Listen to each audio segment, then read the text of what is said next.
Ketika dunia makin memikirkan diri sendiri, ketika dunia mendorong kita untuk oke lu cuma perluin diri lo, hidup buat diri lo berjuang buat diri lo kumpulin kekayaan lo, prestasi lo buat diri lo, buat kepentingan lo dan lo. Menurut gue hati-hati karena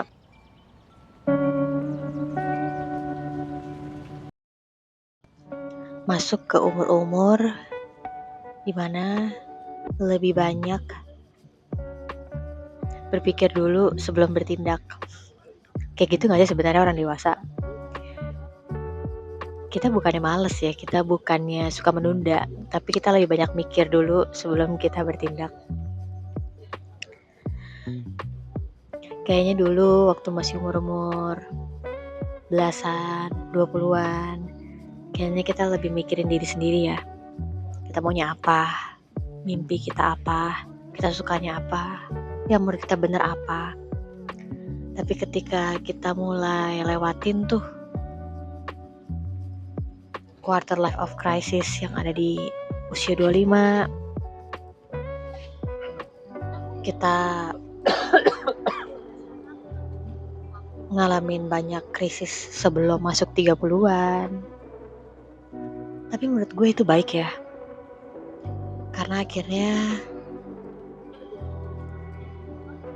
kita belajar merendahkan hati kita karena kehidupan, karena proses kehidupan terjadi. Beberapa hari lalu kan gue ketemu sama salah satu seorang wanita.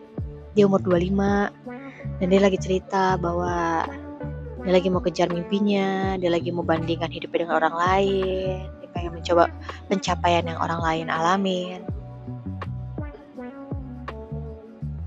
Dan gue seneng ya kalau misalnya kita bisa dengar cerita orang dan gue juga bisa bagiin apa yang gue alamin sama orang itu. Gue bilang, ya nikmatin ya masa-masanya, tapi jangan terlalu maksa.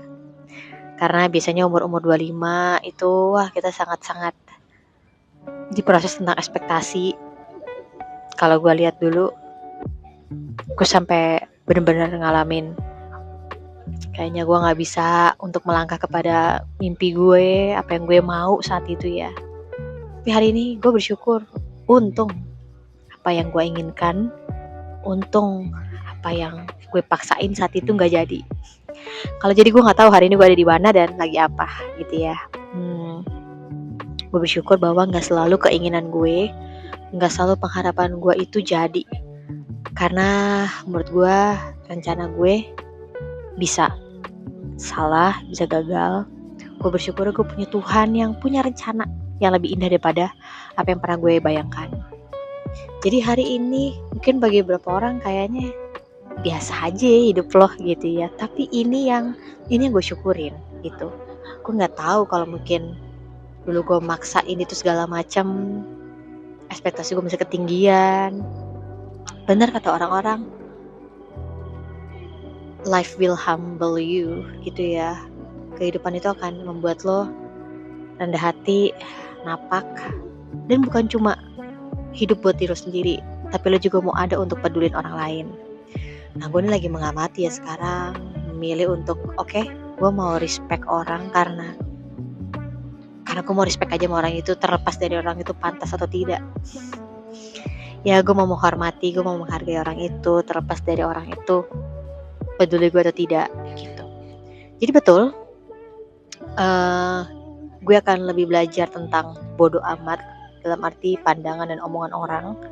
Tapi di sisi lain bahwa gue belajar jangan sampai perbuatan baik kita, niat kita untuk mau hidup dalam kebenaran itu berubah cuma karena respon orang.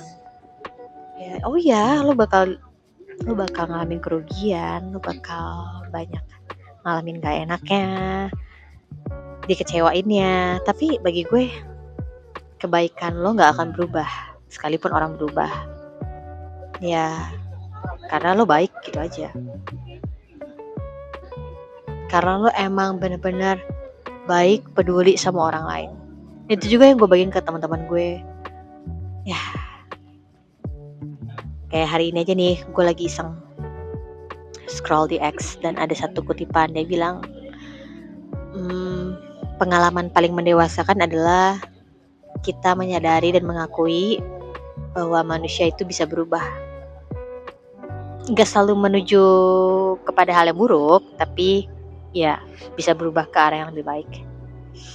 Jadi teman-teman semuanya, ketika dunia makin memikirkan diri sendiri, ketika dunia mendorong kita untuk oke, lo cuma peduliin diri lo, hidup buat diri lo berjuang buat diri lo kumpulin kekayaan lo, prestasi lo buat diri lo, buat kepentingan lo dan lo. Menurut gue hati-hati, karena kita juga ada karena orang lain, dan kita juga ada untuk membantu orang lain. Sekalipun kita nggak dapat balasannya saat itu juga, tapi gue percaya sekalipun orang nggak bisa balas kebaikan kita, tetap ada Tuhan kok. Ya, yang memperhitungkan dan melihat segalanya. Dan terkadang menurut gue nggak semua kebaikan itu harus dapat balasan kebaikan. Kadang nggak dibalas pun nggak apa-apa. Ya, tapi lo akan melihat bahwa ada masa-masa lo akan makin kuat, makin seneng, makin rajin buat berbuat baik. Karena lo tahu